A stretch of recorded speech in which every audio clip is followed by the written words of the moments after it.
Benvenuti a Planet Spin Podcast.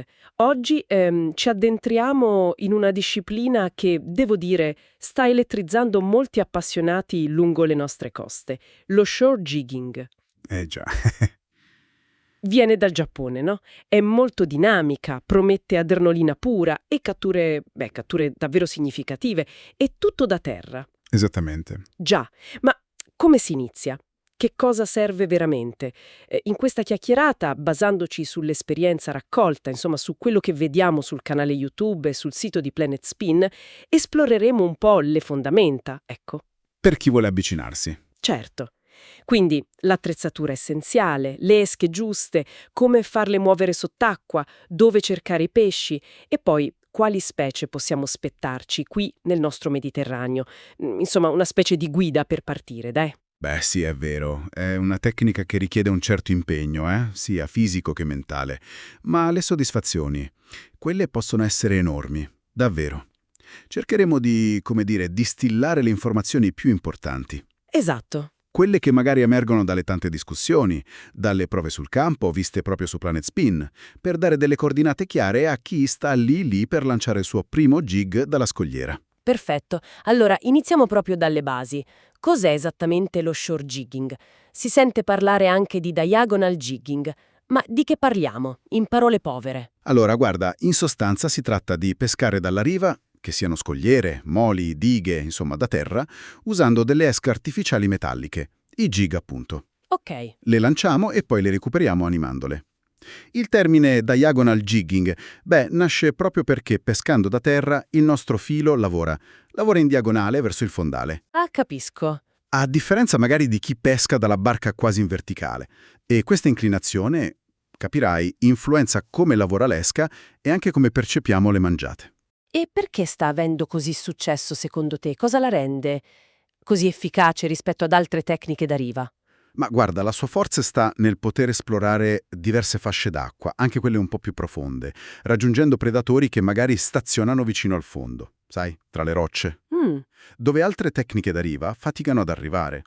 È una pesca che richiede movimento, costanza nel lancio, nel recupero e fisica.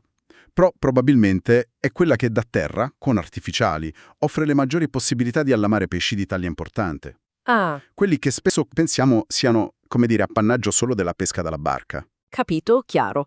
Parliamo allora dell'investimento iniziale, l'attrezzatura. Sento dire spesso che serve roba molto specifica, potente.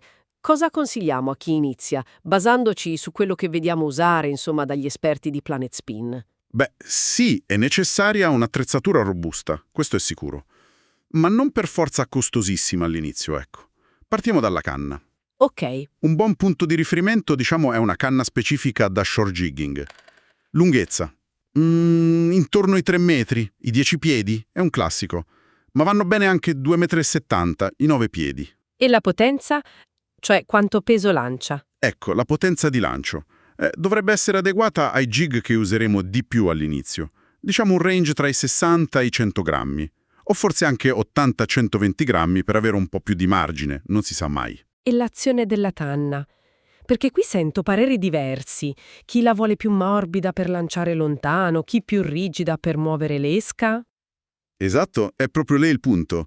È un compromesso. Serve un'azione che carichi bene il lancio, quindi spesso non troppo rigida in punta, ma che abbia abbastanza schiena, cioè potenza nel fusto, Certo. per gestire bene l'animazione del jig e poi ovviamente per contrastare il pesce. Alcuni preferiscono azioni più rapide, fast si dice, per recuperi veloci, altri azioni più moderate o slow, che accompagnano meglio certi tipi di jig. Capisco. E come marche o modelli per iniziare? Guarda, modelli come quelli della serie SGS di Savage Gear, che si vedono spesso anche nei video di Planet Spin, sono un buon esempio. Attrezzi affidabili per cominciare. Poi certo, ci sono canne più specialistiche, Sì. tipo le Yamaha Blanks o le Scipione, citate anche sul sito planetspin.it, che offrono sensibilità, azioni particolari. Ma per partire non sono indispensabili, ecco. E il mulinello? Qui si sente spesso parlare di taglie enormi, quasi da barca. Serve davvero un argano? Beh, argano forse è un po' troppo, ma serve potenza e capienza, questo sì, è sicuro.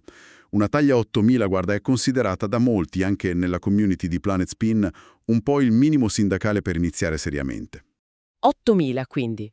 Sì. Modelli tipo lo Shimano Sphero SSW o il Daiwa BGMQ sono esempi validi, buon rapporto qualità-prezzo e la robustezza che serve. Perché 8000? Perché deve contenere parecchio filo. Almeno 300 metri di trecciato sono fondamentali. Ah, 300 metri! Sì, e poi deve avere ingranaggi, frizione, tutto affidabile. Deve resistere allo stress dei recuperi con esche pesanti e ai combattimenti, che possono essere tosti. La robustezza è la chiave. Anche un buon pomello, sai, che dia una presa salda, fa la differenza. E i top di gamma tipo Stella, Saltiga? Quelli esistono, certo, ma non sono assolutamente un obbligo per iniziare. Anzi, si può partire benissimo con gli altri. Ok, passiamo al filo. Ho sentito dire che il trecciato è quasi più importante della canna a volte. Che cosa dobbiamo sapere davvero per non sbagliare all'inizio? È fondamentale, sì, assolutamente. Il trecciato è la scelta obbligata, perché Perché non ha elasticità, zero. giusto? E questo significa che ogni nostro movimento sulla canna arriva diretto all'esca, anche a distanza. E soprattutto ci permette di sentire le mangiate, anche quelle più subdole, quelle più leggere. E come? Tipo 8 capi, 4 capi? Allora, un 8 capi è spesso preferito. È più liscio, scorre meglio negli anelli, aiuta nel lancio. Un 4 capi, forse, dico forse, è leggermente più resistente all'abrasione. Ma, guarda, sulle rocce il vero nemico è il contatto diretto. Lì la differenza è minima. E come spessore? Si parla sempre di PI, cosa significa? Il PE è un'unità di misura giapponese. Indica diametro e resistenza. Per iniziare, con canne che lanciano diciamo fino a 100-120 grammi, un buon compromesso, spesso consigliato anche nelle discussioni su Planet Spin, è un PE3. PE3. Sì, corrisponde circa a 45-50 libbre di tenuta. Ti permette di gestire la maggior parte delle situazioni. Se poi uno volesse puntare a prede molto grosse tipo tonni, allora si sale. PE5 o più, ma lì serve tutta un'attrezzatura diversa, più potente. Certo. Importantissimo, come dicevamo, almeno 300 metri in bobina. Perché? Si lancia lontano, anche 70-80 metri non sono rari, e magari peschi su fondali di 20-30 metri, quindi serve scorta di filo. Ah, ok. Un piccolo trucco. Un trecciato multicolor, quelli che cambiano colore ogni 10 metri, può aiutare a capire a che profondità stai pescando. Non è indispensabile, ma aiuta. E tra trecciato e esca? Lì in mezzo c'è il famoso terminale, giusto? Esatto, il terminale. E qui attenzione, deve essere in fluorocarbon, non in nylon, Perché? perché è decisamente più resistente all'abrasione contro le rocce e poi è meno visibile in acqua. Come diametro per un trecciato PE3, un buon punto di partenza è uno 0,50 mm, 0,55 mm.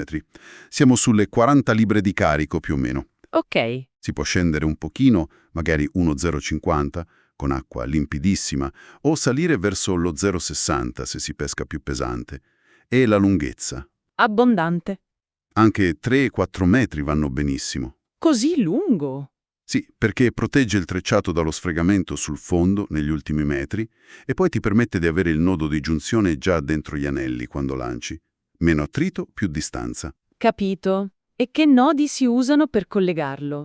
E poi per attaccare l'esca? Niente moschettone. Allora, per collegare terminale trecciato, nodi come l'FG o il PR sono i più usati. Sono molto resistenti e hanno un profilo sottile, passano bene negli anelli. Richiedono un po' di pratica all'inizio, inutile negarlo, ma ne vale la pena. Ok. E per l'esca? No, niente moschettone classico. Quello potrebbe aprirsi sotto forte trazione. Nello shore jigging si usa un sistema più robusto. Un anellino chiuso, il solid ring, a cui colleghi l'assist hook, cioè l'amo. Ah, l'amo sull'assist. Esatto. E poi un anellino apribile, lo split ring, a cui attacchi il jig. Serve una pinza apposta per aprire gli split ring, ma così hai la massima tenuta, è più sicuro. Bene, ora che abbiamo l'armatura, l'attrezzatura, parliamo delle munizioni, le esche, i famosi metal jig. Se ne vedono di tutti i tipi, forme, colori, sembrano quasi gioielli a volte. Come ci si orienta in questo mondo? È il mondo dei jig. Allora, il concetto base è semplice. un pezzo di metallo sagomato per imitare un pesce foraggio e affondare velocemente. Ma poi la forma, la distribuzione del peso cambiano tutto. Possiamo distinguerli così, grossolanamente, in base a dove sta il peso. Vediamo. Jig con peso in coda, i cosiddetti casting jig. Questi sono ottimi per lanciare lontano, fendono bene l'aria, utili quando il pesce è distante e serve ogni metro possibile. Poi. Jig con peso al centro. Spesso sono un po' più panciuti o si chiamano slow jig. Questi tendono ad avere una caduta più lenta, sfarfallano, oscillano di più scendendo. Imitano un pesce in difficoltà, sai, un bersaglio facile. Ah, interessante. E qui, attenzione, moltissime mangiate, ma davvero tante, avvengono proprio durante la caduta, quando lasci scendere l'esca. Bisogna essere pronti. Ok, questo è importante. Poi ci sono quelli con peso più in testa, che magari oppongono meno resistenza in acqua durante il recupero attivo, la gercata. Insomma, ce n'è per tutti i gusti. E qualche nome? Modelli noti, magari visti su Planet Spin?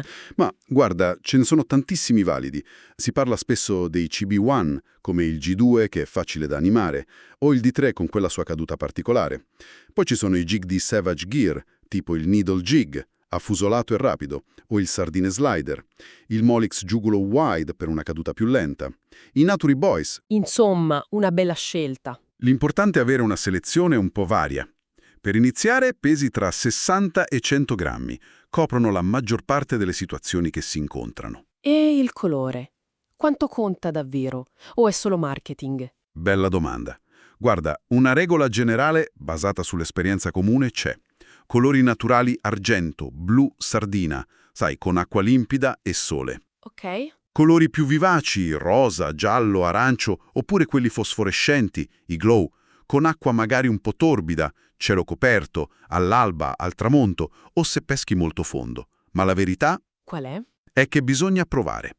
A volte il pesce ignora tutte le regole e mangia sul colore più impensabile, quindi sperimentare è fondamentale. Capito. Un'ultima cosa sulle esche.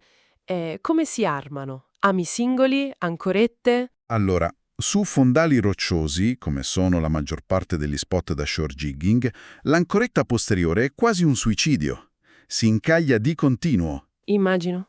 La soluzione standard, quella più usata, è l'assist hook, cioè uno o due ami singoli montati su un cordino robusto, spesso in Kevlar o materiali simili, che si collega all'anellino in testa al jig, come dicevamo prima. Ok. Questo sistema riduce drasticamente gli incagli. Una regola un po' empirica, per la lunghezza del cordino è circa un terzo della lunghezza del jig, così l'amo lavora nella parte anteriore o centrale dell'esca. E l'ancoretta dietro, quindi? Mai? Ma quasi mai nello shore jigging classico. Può avere senso solo se stai pescando molto veloce e appena sotto la superficie, magari su mangianze attive di palamite o lampughe, dove il rischio di incaglia è minimo. Ma in generale, meglio l'assist hook in testa. Ma quindi si usano solo jig metallici o la cassetta dell'attrezzatura deve essere più varia? A volte nei video di Planet Spin mi sembra di vedere usare anche altro. No, assolutamente. Solo jig sarebbe limitante. Molto limitante. La cassetta deve essere versatile, a seconda dello spot, delle condizioni del mare, di cosa pensiamo stia mangiando il pesce in quel momento. Possono essere micidiali anche altre esche. Tipo? Beh, popper e stick bait galleggianti per pescare in superficie, magari su pesci serra, lampughe, recce, poi grossi minnow affondanti per sondare strati d'acqua intermedi. E non dimentichiamo le esche siliconiche, le gomme. Ah, anche le gomme. Sì, magari montate su testine piombate pesanti. A volte possono rivelarsi irrisolutive quando i predatori sono un po' apatici, non rispondono ai jig. La versatilità è un'arma in più, sempre. Chiarissimo. Attrezzatura pronta, esche scelte. Arriviamo al dunque. Come si pesca? Qual è il movimento base da imparare? Allora, la tecnica fondamentale è lanciare il più lontano possibile, chiudere subito l'archetto del mulinello e lasciare che il jig affondi. Possiamo contare i secondi per avere un'idea della profondità o usare il riferimento della treccia multicolor, se ce l'abbiamo. Ok, lancio e lascio affondare. Esatto. Una volta raggiunta la profondità voluta o il fondo, inizia l'animazione vera e propria. Si recupera filo dando dei colpi di canna verso l'alto. Le chiamano gercate o, più alla buona, sbacchettate. Gercate. Questi colpi fanno scattare il jig verso l'alto e di lato, in modo erratico. Tra una gercata e l'altra si recupera velocemente il filo che si è allentato e si lascia che il jig ridiscenda per qualche istante, sfarfallando. Quella è la fase di caduta. Ah, ecco. Praticamente crei un movimento a dente di sega, su e giù, che esplora la colonna d'acqua mentre recuperi. Sembra semplice detto così, ma immagino ci siano delle varianti, dei ritmi diversi. Certo, certo. Si può variare tutto. L'ampiezza delle gercate, la velocità, puoi fare gercate lunghe e lente, il long jerk, oppure corte e rapide, lo short jerk. Puoi variare il ritmo, la durata delle pause in caduta. E dipende dal jig che usi. Esattamente. Il recupero va adattato al tipo di jig. Magari più veloce e aggressivo per jig affusolati tipo i needle. Più lento, cadenzato, con pause più lunghe per i jig slow, quelli che sfarfallano di più in caduta. Capisco. E poi, attenzione, a volte, specialmente con palamite o lampughe in caccia, anche un recupero lineare molto veloce, quasi a galla, può essere incredibilmente efficace. La chiave è sperimentare, provare, cercare di capire cosa vuole il pesce in quel momento, in quello spot. C'è un errore comune che vedi fare ai principianti nel recupero. Qualcosa da evitare.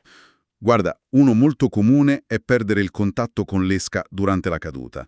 Si gerca, si recupera il filo, molle e si aspetta che il jig scenda, ma senza mantenere una leggerissima tensione nel filo. E perché è un errore? Perché moltissime mangiate, spesso le più belle, quelle più decise, avvengono proprio mentre il jig scende, inerme, sembra un pesce ferito. Se non hai il filo in leggera tensione non senti la tocca, o la senti troppo tardi e perdi l'attimo per ferrare. Ah, ho capito. Quindi bisogna sempre mantenere quel minimo contatto, sentire cosa fa l'esche. Sempre. È fondamentale. Parliamo degli spot. Dove si pratica lo shore jigging in Italia? Le nostre coste sono adatte? Quali sono i posti giusti da cercare? Ma guarda, le nostre coste offrono tantissime possibilità. I luoghi ideali sono le coste rocciose, alte, le scogliere, quelle che ti permettono di raggiungere fondali importanti, diciamo da 8-10 metri in su, già a distanza di lancio. Quindi fondale alto vicino a riva. Esatto. Le punte rocciose che si spingono in mare aperto sono spesso punti caldi, creano corrente, attirano foraggio e predatori. Ma si può praticare anche da moli esterni dei porti o da dighe frangiflutti, purché ci sia fondale sufficiente sotto, ovviamente. E cosa rende uno spot migliore di un altro? Solo la profondità? No, non solo. La conformazione del fondale è cruciale. Scalini, accumuli di rocce, cambi di profondità improvvisi, la vicinanza a prateria di Posidonia. Tutti elementi che attirano i predatori in cerca di cibo o riparo. Anche la corrente, la presenza di schiuma creata dalle onde, possono attivare i pesci. Certo. E una volta allammato il pesce, magari grosso, da una scogliera alta, non è un problema poi tirarlo su? Assolutamente sì, hai toccato un punto chiave. È un aspetto da considerare prima ancora di iniziare a lanciare. Se peschi da postazioni elevate, un guadino con un manico molto lungo, telescopico, o per pesci di taglia importante, un raffio. Il raffio. Sì, il raffio o gancio da recupero, sempre con un manico telescopico lungo, diventano indispensabili. Bisogna valutare se la postazione che scegli permette poi di salpare la preda in sicurezza, per te e per il pesce, se lo vuoi rilasciare. Giusto, bisogna pensarci prima. E che prede possiamo aspettarci di incontrare sotto costa con questa tecnica qui da noi nel Mediterraneo? La varietà è buona. La varietà è uno dei punti forti dello shore jigging, davvero. Si possono catturare moltissimi predatori diversi. I più comuni sono palamite, dentici, pagri, prai, poi cernie, facendo attenzione alle normative locali e ai periodi ovviamente, Certo, certo. alletterati, tombarelli, ricciole che possono raggiungere anche taglie sorprendenti da terra, barracuda, lampughe quando è stagione, pesci serra, scorfani. Insomma, c'è da divertirsi. E poi ci sono le sorprese, magari la grande lecciamia o persino il tonno rosso, anche se per il tonno, come accennavamo, serve un'attrezzatura specifica, molto più potente, P5 o superiore, mulinelli taglia 14.000 e oltre e ovviamente il massimo rispetto delle normative sulla sua pesca, che sono molto stringenti. Capito. Beh, sembra una pesca molto fisica e si pratica in ambienti che possono essere anche un po' ostili, diciamolo. La sicurezza qui è un tema importante, immagino. Cosa possiamo raccomandare soprattutto a chi inizia? Guarda, questo è fondamentale. Non va mai presa alla leggera. Le scogliere sono pericolose. Rocce scivolose, onde improvvise, il rischio di cadute. Già. Prima regola, ovvia ma essenziale. Controllare sempre le previsioni meteo marine prima di uscire. Ci sono app utili come Windfinder, WindGuru, ma soprattutto, una volta sul posto, bisogna valutare le condizioni reali con i propri occhi. Quindi non fidarsi solo delle previsioni. Esatto. Se il mare è troppo grosso, se c'è qualche dubbio sulla sicurezza, meglio rinunciare. Si torna un'altra volta. Non vale mai la pena rischiare la pelle per una pescata. Sacrosanto. Altri consigli pratici sulla sicurezza? Innanzitutto le calzature. Servono scarpe adatte, con un'ottima suola antiscivolo specifica per la roccia bagnata. È un investimento imprescindibile. Poi i guanti possono aiutare, sia per la presa sulla canna, sia per proteggere le mani dalle rocce o dal filo. E il giubbotto di salvataggio? Il giubbotto di salvataggio, specialmente con mare formato o in spot particolarmente esposti, è fortemente raccomandato. Non è una vergogna indossarlo, anzi, come si è visto anche in alcune esperienze condivise su Planet Spin, può davvero fare la differenza. Può salvare la vita in caso di caduta accidentale in acqua. Quindi, messaggio chiaro. Usarlo. Sì, e poi se possibile andare a pescare in compagnia, soprattutto all'inizio quando si esplorano posti nuovi o particolarmente impervi. È molto più sicuro. Bisogna sempre valutare l'accessibilità dello spot, non solo per pescare ma per muoversi in sicurezza, per recuperare il pesce e in caso di problemi per poter tornare indietro facilmente. Ok. Infine, un consiglio pratico. Per le lunghe camminate che a volte servono per raggiungere gli spot migliori, uno zaino da trekking è molto più comodo di borse a tracolla. Distribuisce meglio il peso dell'attrezzatura e lascia le mani libere. Ottimi consigli. Allora, tirando un po' le somme di questa nostra chiacchierata sullo shore jigging per chi vuole iniziare, cosa ci portiamo a casa? Direi che è una tecnica affascinante senza dubbio. Intensa, fisica, ma praticabile con grande soddisfazione anche sulle nostre coste. Richiede un'attrezzatura specifica, è vero, ma con un investimento iniziale ragionevole si può partire. Quindi, riassumendo, canna sui 3 metri per 60-100 grammi, mulinello taglia 8000, trecciato P3, una manciata di jig di pesi e colori diversi. Esatto. Questa è la base per cominciare. Poi è una pesca attiva, dinamica, che ci porta a contatto con ambienti naturali spesso stupendi, selvaggi e potenzialmente ricchi di prede diverse, anche inaspettate. E ripetiamolo ancora una volta, la sicurezza è sempre, sempre la priorità numero 1, non si scherza. E forse è anche qualcosa di più di una semplice tecnica di pesca, no? Da come ne parli. Ma per molti di noi sì, lo è sfida, è esplorazione delle coste, e cercare di interpretare il mare, il fondale, le correnti, senza l'aiuto dell'elettronica della barca. E mettersi alla prova sia fisicamente sia mentalmente. E l'emozione continua di non sapere mai cosa attaccherà il nostro jig al prossimo lancio sulla prossima scogliera. E questo, sai, solleva una domanda interessante, quasi filosofica. Quale? Quale segreto, quale predatore ci aspetta là sotto? Magari proprio al limite del nostro lancio più lungo, sulla prossima punta rocciosa che decideremo di affrontare. È un invito continuo alla scoperta, alla meraviglia, da vivere però sempre con consapevolezza, prudenza e rispetto per il mare. Bellissimo pensiero. Grazie mille per questa panoramica chiarissima ed appassionata e grazie a chi ci ha seguito in questo approfondimento sulle basi dello shore jigging qui su Planet Spin Podcast. Grazie a voi. Per ulteriori dettagli, video, discussioni e approfondimenti vi rimandiamo ovviamente al canale YouTube Planet Spin Fishing e al sito www.planetspin.it. Lì trovate tantissimo materiale. Alla prossima! Ciao! Ciao a tutti!